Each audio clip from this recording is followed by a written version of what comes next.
Hello. Hey guys. Welcome to Tale of Two Dead Girls. I am Kayla. I'm Michaela. And this is our Morbid mini episode number 3. Yay! And we're both really sick right now, so bear with us. We're deathly sick. This is my first day of being sick, and it's the worst right now. My whole body hurts, and I can't wait to finish this so I could go take a long-ass hot shower. I'm on day 5, so I'm been in it, and I'm tired. That's all I know. Getting better, hopefully. Yeah, on my way. So I think we're just gonna jump right into it just because we both don't feel very well. And you guys won't have to hear us blabber the first 5-10 minutes. So yeah, this episode is gonna be about sleep paralysis. Ooh. Now, if you don't know what sleep paralysis is, the definition of it is it's a temporary inability to move or speak that occurs when you are waking up or falling asleep. It's not harmful and should pass in a few seconds or minutes, but can be very frightening. So, in other words, when your mind is awake, and your body is asleep, that's when it could trigger it. And also, researchers believe sleep paralysis is caused by a disturbed rapid eye movement cycle because it mostly happens when people are falling in or out of REM sleep. During this stage, their body's muscles are relaxed to the point of paralysis, perhaps to keep people from acting out their dreams. So those are my little notes on sleep paralysis. Scary stuff. We had a few people write in about their sleep paralysis stories, and we think this is fucking tight, so we're gonna share them. So I think I will go first, and this was sent in by Josh Williams. So hey Josh, says, "Hey TOTDG, my name is Josh Williams. I've been enjoying your podcast. Subjects like these definitely need to be tackled more and more. I'd like to share a little bit about my experience with sleep paralysis. I've dealt with it very frequently for the last maybe 6 years or so. About 2 years ago, I was having it nearly every night for a good year, but now it's maybe once a week. Grateful for that." Yay. He wrote that in caps. "I think my first experience was waking up, feeling in a daze, but feeling like I wasn't alone. I turned to my right to see an old woman in a chair, dressed in all black, with a veil. Not sure if that's the right I'm not sure if that's the right spelling. That's in parentheses. I didn't have to say that. The full effect. Dressed in all black with a veil over her face. I tried so hard to scream, but nothing would come out. I tried to run, but my arms and legs felt wired shut, and I was completely immobilized, terrified. I looked to my right again, and she skipped closer, skipped in the sense of the animation from the Ring scene when she crawled out of the TV. I was forced to do nothing but close my eyes and count to 10. I woke up, and she was gone, and I could move again." I think we're probably going to put a clip of this in our Instagram. He sent me the link to what he was talking about the Ring girl coming out of the TV. We'll probably post that. After that, I had several experiences very frequently, did some research to find I wasn't alone. So many people have seen the same things I've seen or heard. The old woman, the black silhouette figure, the hat man, all of it. I also found the scientific reason of sleep paralysis being that your body is sleeping, but your brain is still having activity and slips into dream mode and gets confused as to what's reality and what a dream is. As far as it always being on negative dreams / as well as so many other people seeing the same thing is unknown / unexplainable. There's a documentary on Netflix called The Nightmare that is centered around sleep paralysis, which helps a lot. Like I said earlier, I've had so many experiences, but I think the worst was waking up and hearing sirens and this weird slimy sound. What happened next was the worst. I then saw arms and fingers coming out of the walls, ceiling, even my bed underneath me, trying to grab me and my name being called. Not the move. I apologize if this was unorganized or sloppy. Hope to hear from you soon. Josh Williams. Unorganized and sloppy? That was beautifully written. I love that. Thanks a lot, Josh. I did do like a sigh when I was talking, and it's not because I was reading. It was just because I am sick and exhausted. So reading, I'm just like deep breath. Yeah, I'm like heavily breathing here. My favorite part of that like story was when they said that they felt like their limbs were like wired together, like they couldn't move. That's such a weird way to put it. But I love it. That kind of reminds me of like when you're in a like nightmare and you're trying to like run, or like you're trying to like hit someone or something, and like you can't really like, it's like very hard for you to run or very hard for you to move your arms. Like yeah. I fucking hate that so much. Like a dead arm kind of in a way. Yeah, just like that. Exactly. That's the worst. Definitely. Thanks a lot, Josh. We appreciate you writing in to our email podcast thing. Yay! Shout out, Josh. Yeah. So, my story is called Spooktown Sleeper. It says, Woo. Hi, girls. I just want to share a spooky sleep paralysis dream I had that will stick with me until the end of time. I was sleeping in bed with my daughter, who was about 3 months old at the time, and my now ex-fiance. In the dream, I woke up and looked around and felt that weird someone is watching me feeling. I saw my fiance and daughter sound asleep, so I closed my eyes again. When I closed my eyes, the room suddenly filled with whispers at all different volumes, saying things I couldn't understand, and it sounded like at least 30 different people or things. Ah! I opened my eyes and got cold sweats of fear. Then I felt hands all over my body just slipping their fingers underneath me and lifting me into the air as my arms swung around underneath me. Wait, what the hell? Wait, so she's being picked up? Yeah. Or what? By like people's fingers, like lifting. Ew. No, I don't like that. That's like light as a feather gone wrong. But like that's exactly what I'm thinking. Okay. My goodness gracious. I went up and up and up until I was pressed against the ceiling.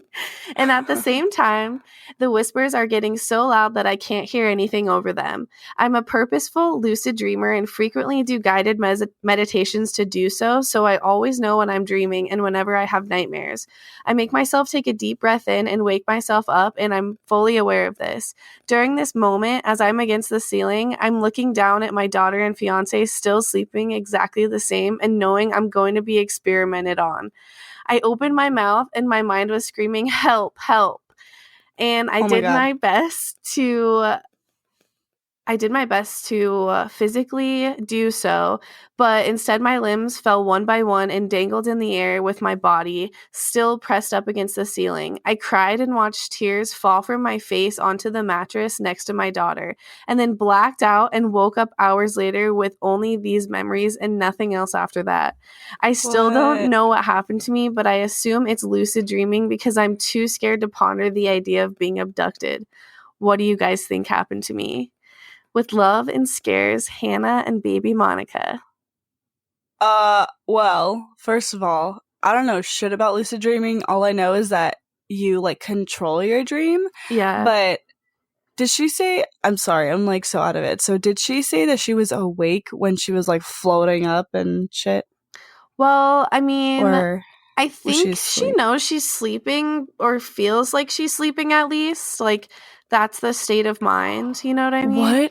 What if it was a mixture of both? I wonder if it could be a mixture of both. Or like, what if like that's your mind's defense mechanism? Like, I'm just gonna say this is a nightmare, and then it won't, like, you know what I mean? It will be better. Yeah. Yeah. Anyways, I know that's Hannah, spooky. And I love Hannah, and I freaking can't believe that. That is really scary, and that really sounds like you got abducted. Like, this is the fourth kind. Damn. Wait, abducted like an alien? Yeah, like that's also a theory. Bitch. Oh my god, I was like half paying attention. I'm like, this sick is like taking over me. But frick, that'd be so crazy if it was an alien. But I feel like if it was an alien, wait, she said she blacked out. Yeah, and woke up she might have later. Been abducted. Yeah. Oh, bitch. Oh my god, girl, you better examine your body. Make sure you don't have any like weird scars or anything. Check like your neck, your wrists, like weird spots that nobody else would look. I know that like, because I used to watch like a lot of like abduction story like TV shows, and they would put like there would be like scars on their stomachs a lot. So like check your stomach, girl. Make sure you ain't got no cut marks or anything. That reminds me of like spooky. the American Horror Story season, like the the one I'm talking about. Oh no. It's like the Asylum. Yeah. I have to rewatch that one. That's the only one that I kind of forgot about. But that apparently that's like everyone's favorite one. Yeah, I know. for sure the craziest. Yeah, everyone's like, that's my favorite season. I'm like, fuck, I don't even remember it. I just remember there being like demon nuns and shit or something. I don't know. Also, small correction. I see this little thing from Hannah. She said she meant to say sleep paralysis at the end, not lucid dreaming. Her guess is sleep paralysis. Oh, right. I remember reading that part. Okay. Well, shit. Glad we covered that. It's sleep paralysis, 100%. I think. I don't know. I'm not a psychiatrist. Sleep paralysis, abduction. That's my say. That's my opinion. Yes. And this is my podcast, so what say goes. Exactly. Okay, so wow, we're already almost done and we're only at 11 minutes. Shit. We still have like 2 more stories for you guys? Yeah, but like my story, this one here isn't really that long, but whatever. Okay, so this one is from my friend Ellie. She actually told me this story, I think, when it happened. And this was quite a few years ago, probably 2 or 3 years ago. It's not that very long, but I'm just gonna read exactly what she sent me. And the characters in this, actually, it doesn't matter, whatever. So I'm just gonna read what she said. The characters? I'm intrigued already. It's very, very quick. Okay, so it was 6 a.m. when Andrew got up for work, which was her boyfriend at the time. And when I was falling back asleep, I started hearing banging on like every wall around me, but it sounded like it was 100 people smashing on the walls, and it was right in my ear, like so overwhelmingly loud. Overwhelmingly loud. I couldn't move or do anything, and it also felt like there were 2 people jumping on my bed while the crazy loud banging was happening, and it felt like it lasted a couple of minutes. Then she woke up. Oh, now I'm saying it in a whatever person this is. And then I woke up. My brain is not working right now, I'm telling you. And then I woke up and started crying and went out to the living room and told Angie's brother what had happened, and he was like, girl, you were having sleep paralysis. The end. That's it. Oh my God. She's never had it since then. But I remember when she told me about this and she was like terrified. And I think I had sleep paralysis once, but I can't really remember. I think it was more of like me being awake, but I couldn't move, but it wasn't like anything scary going on. So I don't know. But yeah, that's it. That was Ellie's. Thank you, Ellie, for sharing that with me. And shout out to you. I miss you. I love you. Hope you're doing well. So our next story is from Lizette. And Lizette says, hi, I saw your post on Instagram and wanted to tell you a couple stories. My first time experiencing sleep paralysis, I was 13 and sleeping over at a friend's house. I woke up in the middle of the night, fully aware of my surroundings, but I couldn't move, speak, or do anything. At some point, I realized someone walking towards me and they just stood over watching me. It was really tall and thin with the longest fingers, and it had bright yellow eyes. I tried to call for help and make a sound or move, but I couldn't do anything. Eventually, I came to and was covered in sweat. My second experience, I was about 15 and sleeping in my bedroom. Same thing. I woke up but couldn't move or talk or anything. I noticed something on my ceiling above me staring, and it suddenly jumped off the ceiling and started diving towards me in a spiral. I tried moving and screaming, but I couldn't. Right before it reached me, I woke up. The end. Fuck. Jumped off the ceiling? That is. What if that was like an actual demon? Oh my God. I think about that all the time. I'm so scared of demons, like straight up. Like that you should be. They're scary. Totally. They're powerful. Well, They like, are I guess, powerful. like, the Hollywood depiction of them is powerful. Who knows what it's really... I don't know, you know? That's the shit I don't fuck around with. I do not fuck around with demons, and I Me don't fuck either. around with possessions and stuff like that, even though I've been, like, haunted with nightmares of that. But yeah, shit. We finished this in 15 minutes. I feel like we should not stop talking. We should talk about something. Fuck. Have you ever had, like, a recurring dream? The only kind of reoccurring dream is, like, the same kind of dream, but not the same exact dream. But frequently I get, like, the teeth chipping or falling out kind of dream. But they feel so real where I feel like my teeth are actually falling out. Or they're, like, chipping. Like, I'll be, like, grinding my teeth and, like, little pieces of my teeth are coming off. And then they, like, rot and, like, just break off and shit. Like, that happens a lot. And I think I remember reading something, like, what the meaning behind that was that you're afraid of, I don't know, like, losing something, or there's you're just Vanity? like stressed. I don't know. Like, you're stressed about. You know what? I'm gonna look it up. Look it up. Dreaming of losing teeth. Let's see what this says. Let's get to the common stress dreams. Oh, common stress dream number 1. Your teeth are falling out. Meaning, Dream Moods notes that dreams where you lose teeth are typically associated with feelings of powerlessness and loss of control. On a personal note, okay, whatever, it doesn't matter what their personal thing is. But, yeah, it's powerless and loss of control, which that usually happens to me quite often with certain things in my life, where I have no control over certain things and I'm, like, terrified of what's going to happen next. So that makes so much sense. Yeah. I don't know. I don't really have dreams about, like, my teeth falling out. That sounds really scary, but it is. I don't know. Like, I have had a couple reoccurring dreams. I always have, like, weird nightmares, but I had, like, 2 reoccurring dreams that I've had, like, 20 times over. You know what I mean? Like what?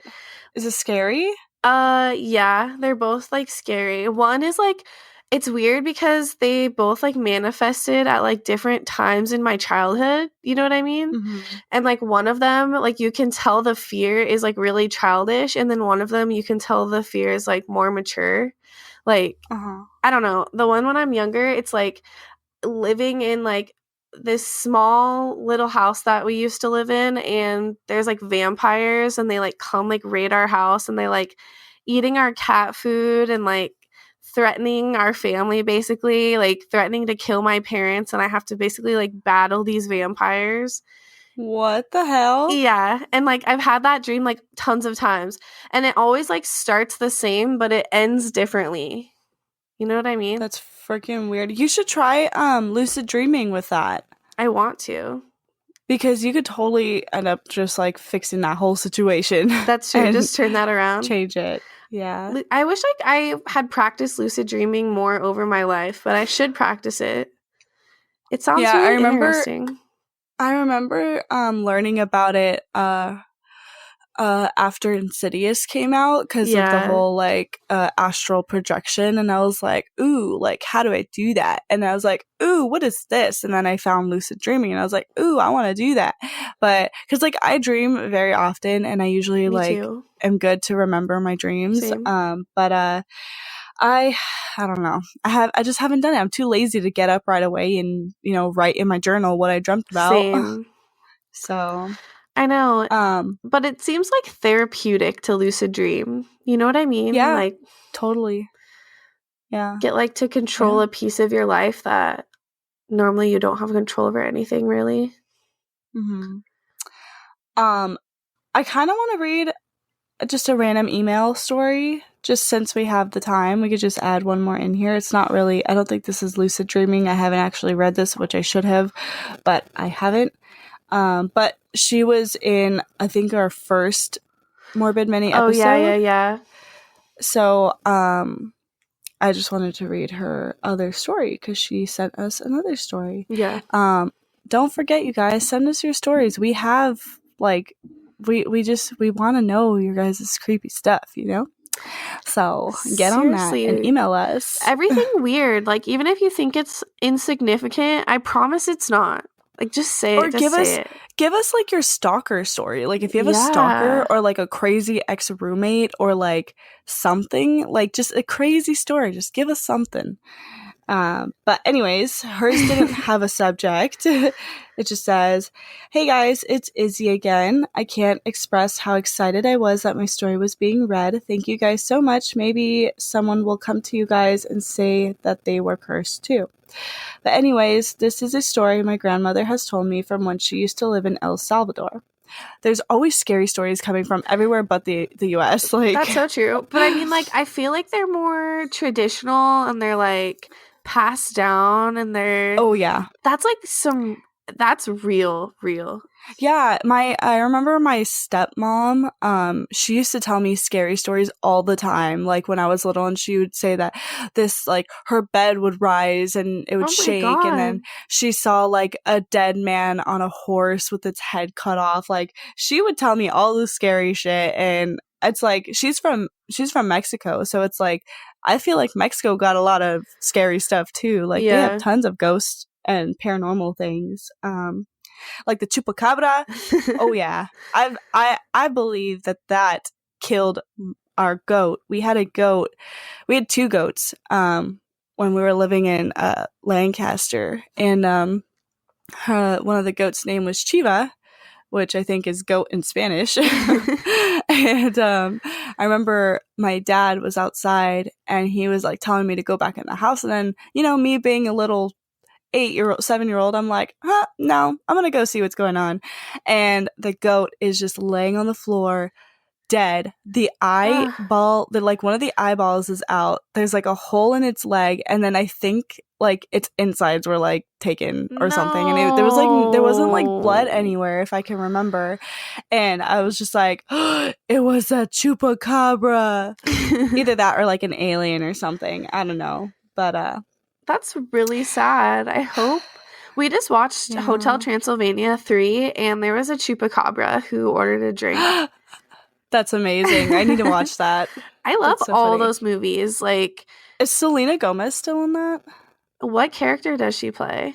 She plays a girl with like the black hair, the vampire girl. I think so. Oh, I don't. Yeah. Yeah, Mavis is still in it, so they sound the same, I guess. Oh. Okay, so anyways, back to the story. But anyways, this is a story my grandmother has told me from when she used to live in El Salvador. We have our own version of La Llorona. Oh, bitch. Oh my god, if this is about La Llorona, I'm gonna like be so happy. Basically, the weeping woman who drowned her kids in the river. Don't really think she stays in Mexico since my family members have experienced seeing her in El Salvador, but back to my story. My grandma said when she was younger, she was walking somewhere, not quite sure where, but she said there was a huge tree that had a bunch of leaves. She noticed high in a branch a lady with long nails and long hair. She was using her nails to slash up all the leaves from the tree, leaving the tree basically naked. She then started talking. Yeah, spooky. She then started. Well, they were long, so like, I don't talk know. about claws, girl. She then started talking to my grandma in Spanish. My grandma's name is Patrona. She was telling her, "Patrona, look at my beautiful nails and my long hair." They have a saying that if you see her, you have to walk backwards, because if you run having your back faced back to her, she grabs you and does something to make you stupid. I don't know how it works, but she can paralyze you. So my grandma started walking backwards, and as soon as she was far enough from her, she ran. She went on and told her family what happened. They didn't believe her, so they went back to the tree where she had seen her, and all the leaves were on the floor with slashes on them, and the tree was completely naked from leaves on the side where she was sitting at. I've only went to El Salvador 3 times, but I don't want to go visit because I've experienced so much. Don't really want to in another country. But like I said, I still experienced multiple things, and my friend Julie has been there once with me when I did. Basically, we went to this place called The View here near San Bernardino. We were already scared because we had a lot of girls who would get trigger warning, would get raped or killed. Not sure if that really happened, but when we were pulling up to my house, Julie saw something but didn't tell me until I experienced something because she didn't want to freak me out. Little did she know I was already used to it. As we were walking up my steps, I opened the door and saw a little girl with long hair, and I jumped and got freaked out. She asked me what I saw, and then she told me she saw something too. She told me when we were pulling up, she saw a little boy at the front of my door. As soon as I heard that, I grabbed my shit and went to stay with her. I should have told you before that my parents were gone and I was alone for a week as well. I feel like once my parents leave for a few days or longer, that's when I experience things because they latch on me and know I'm lonely. But I forgot to mention that all the cabinet doors were completely open, and just a few nights ago, my mom had a panic attack and she went to the hospital. My dad joined her, so I was completely alone. I kept hearing knocks on my door and someone walking back and forth. As you can see in the picture, it's a small area, but it sounds like it's longer if it makes sense. She sent us 2 pictures, so we'll probably post that when the story or when this episode gets aired. Yeah. Or posted, whatever. I also have a lot of toys in my room, like Star Wars figures, and sometimes their heads will be in the other position or they'll be moved. Sorry, my story is kind of long, but I love sharing my stories because it's fun, and sometimes I don't like holding on to them because it makes me feel sort of drained. But thank you guys again, and I'm completely here for pins and merch. Yes! Yay! Thank you so much for sharing that story. That's freaking spooky.